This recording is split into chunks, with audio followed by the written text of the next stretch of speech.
ఉత్తరప్రదేశ్ హర్దోయిలో ఓ మహిళకు షాక్ ఇచ్చింది family court. మొదటి భర్తకు విడాకులు ఇవ్వకుండా రెండో పెళ్లి చేసుకున్నందుకు గాను ఆమెపైన కేసులు నమోదు చేయాలంటూ కూడా పోలీసులను ఆదేశించింది.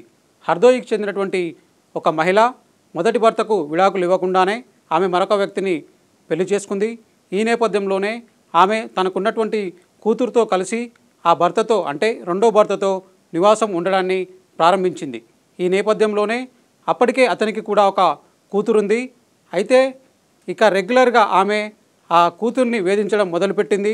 అన్నం పెట్టకుండా ఫిజికల్గా మెంటల్గా టార్చర్ పెట్టడం కూడా చేసింది. ఈ నేపథ్యంలో అతను ఆ విషయాన్ని గ్రహించాడు.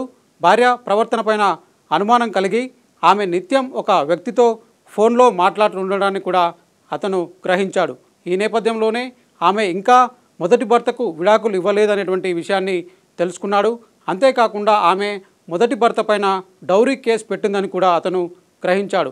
ఈ నేపథ్యంలోనే ఈ వివరాలన్నిటితో కూడా అతను ఆమెను నిలదీశాడు.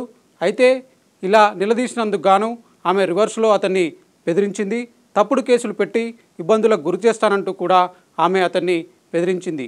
ఈ నేపథ్యంలోనే ఇక చేసేదేమీ లేక ఆమె తన కూతుర్ని వేధించినటువంటి వీడియోలను పోలీసులకు చూపించాడు. పోలీసులకు కంప్లైంట్ ఇచ్చాడు. అయితే పోలీసులు పట్టించుకోలేదు. ఈ నేపథ్యంలోనే లోకల్గా ఉన్నటువంటి కోర్టును ఆయన ఆశ్రయించాడు. కోర్టు ఈ వివరాలన్నింటినీ కూడా పరిగణలోకి తీసుకొని వెంటనే ఆమె పైన కేసులు నమోదు చేయాలంటూ కూడా పోలీసులను కోర్టు ఆదేశించింది.